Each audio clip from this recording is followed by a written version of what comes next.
Thank you for watching. My name is Glen Morgan, and this is We the Governed. Today we're going to be looking at some new footage from the Department of Ecology claiming to support Earth Day.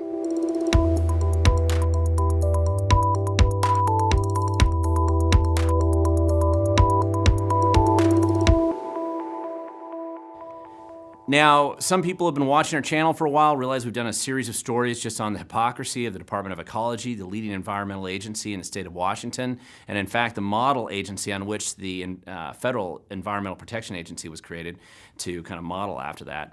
And I was showing the uncontrolled landfill sort of operation that they had going in their very front yard. Pollution everywhere, toxic waste, garbage, massive uncontrolled landfill options. And last month was Earth Day, and the Department of Ecology did produce their own videos talking about how important Earth Day was to them.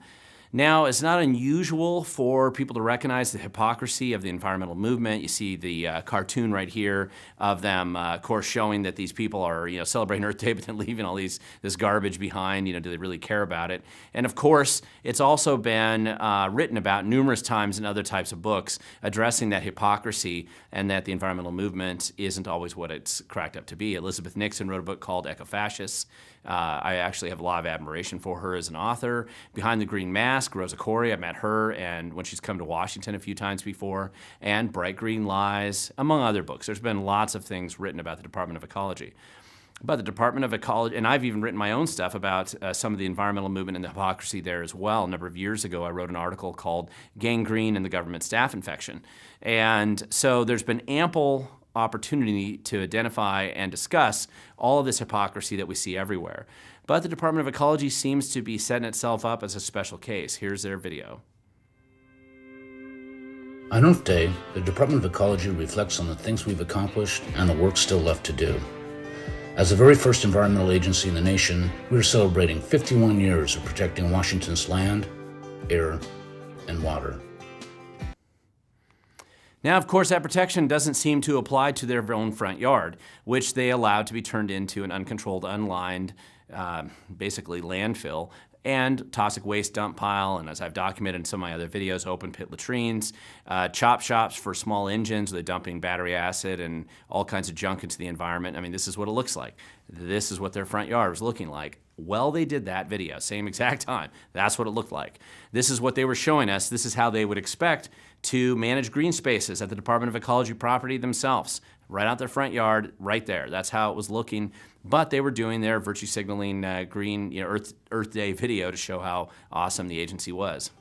Our scientists monitor the Puget Sound and toxics in our environment. Our work is helping orca and the salmon they need to survive.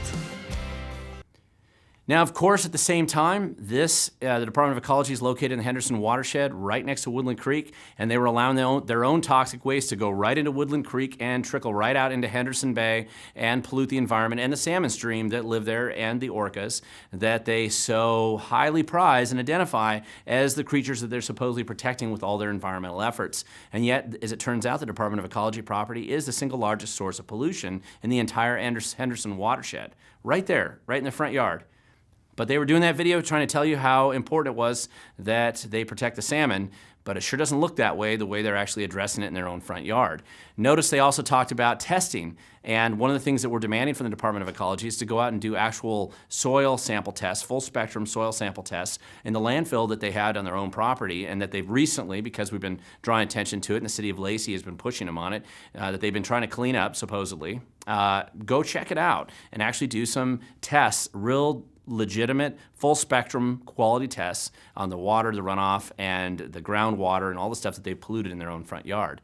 We will see, because so far they aren't willing to do much of this anywhere in the area. Just 15 minutes away from the Department of Ecology property is the Percival Creek, which is another salmon stream that is also being turned into a dumping ground, and the Department of Ecology is not saying anything about it. They're not doing a thing. That place is also being turned into a wasteland where people are dumping all their garbage, meth labs, junkie homeless camps, everything. And the Department of Ecology does nothing except they do put out Earth Day videos to tell how important what their work is doing.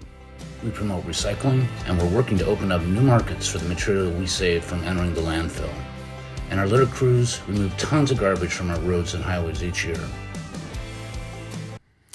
Now, that's true. They do remove a lot of garbage from the highways, although it's usually not Department of Ecology's doing that themselves. And judging from how the employees actually treat their own front yard right here, they weren't even willing to go out and pick up garbage in their own front yard. So they certainly brag about the fact that they have crews, and it's not a Department of Ecology employees. Again, it's usually volunteers, or it's people doing community service, or it's work release type programs where they are picking up garbage along the side of the road and the freeway. And most of us support that. That's a very logical, rational, a reasonable thing to be doing because we want to keep our environment clean. But why couldn't the Department of Ecology just go out and do the same thing in their own front yard? Every employee drove right by this every day and decided to do nothing. So that's part of what makes it particularly ridiculous.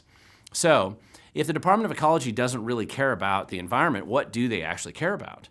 We respect the rainbow of colors and cultures that make our state so special. The decisions we make recognize the need for environmental justice, and as an agency, we're focused on diversity, equity, inclusion, and respect in the workplace. Okay, so the Department of Ecology says they do care about social justice issues. They definitely do fly that flag, that rainbow flag in front of their building. In fact, it looks like that was the director there herself putting that flag up. And that is high priority for them, very important. But when it comes to the actual environment, the very reason that this agency was created, this is how they leave their own front yard. And that is where I think sometimes this hypocrisy really comes into play. So what does the Department of Ecology care about? Well, they care about virtue signaling, being woke, putting up rainbow flags, and equity, of course. These are the buzzwords today, and that's the buzzword that keeps their image going, and that's what they're going to use to tell you what they care about. Image before substance and science. Now, that doesn't mean there aren't any scientists that work at the Department of Ecology. I filed many records requests over the years and read thousands of pages of scientists who actually did do real science there. And you can read those documents, and you can see that there are some real scientists there, but that isn't their priority. Their priority based on evidence and their litigation history is definitely going after farmers, crucifying small farmers for the potential to pollute. That seems to be a very high priority there. And most importantly, they do care about their budget. Their budget is super critical to them. And this is just a picture here from a number of years ago. And on a Friday afternoon, just as a little secret when it comes to government, as many employees as possible who work in state government will find an excuse to make sure they're not in the office afternoon on Fridays. And this is true of the Department of Ecology, just like it is at many agencies. And a couple years ago, I was wandering around. Some people on Fridays will go and go out on their boat or do something different. I like to go up to the Department of Ecology, or I did at the time, and I would wander around. In this case, I was looking around their offices because I was planning to hand out whistleblower flyers, and I wanted to make sure I had enough for all the desks at the Department of Ecology and all their offices, and I just wanted to get the layout so I knew how many flyers to bring to that agency so that I could encourage some of the employees who were aware of a lot of the corruption and problems inside of the agency that just they'd know where to go. So in the end, I never did that project, but I was mapping it out there. And right behind me down this hallway, it kind of zigs and zags back there, you'll see that they have their lobby there. If you were in the building today, you could go over there and look in this big lobby that they have in the Department of Ecology. And there's a lot of things set up there on the history of the Department of Ecology, what an old desk used to look like decades ago, things like that. There's also one chart in the entire lobby, only one. And this chart doesn't have anything to do with how much cleaner the water is today. It doesn't have anything to do with how much cleaner the air is. It doesn't have anything to do with how much garbage has been removed from the environment or anything like that. This chart, at least the last time I'd been in that lobby, is this one right here. And this chart is primarily focused on the true priorities at the Department of Ecology. Specifically, the chart tracks over a number of years how many employees work at the Department of Ecology. How big have they been able to bloat that agency? And that's a high priority. It was a few years dated when I was there, but they were up to 1,500 employees as of the time this chart had been created and put in their lobby, and they were very proud of that. And you could see that they were hoping to increase it and get it much bigger, which it is today. And that was a very big priority. The other thing documented on this chart was their other priority. How many bills and pieces of legislation they could get through the legislature to justify increasing the size of this agency and hiring more of these employees. So sometimes if you actually pay attention to what an agency actually does and what they actually say, and their actions speak much louder than their words, you will be able to figure out what they actually care about. And this is clearly a high priority for the Department of Ecology. Now, some people have said that we should change their logo, that their real logo should be that we don't care about the environment, but we do care about our budget. And that's true at the Department of Ecology, just as I have found it to be true at almost every state agency. Whatever their stated priorities are, that is not as important as their budget. So the ecology is no different. Now, some people have given me a little bit of a hard time for calling attention to Director Laura Watson, who was recently appointed by Governor Inslee last year to be the latest director at the Department of Ecology.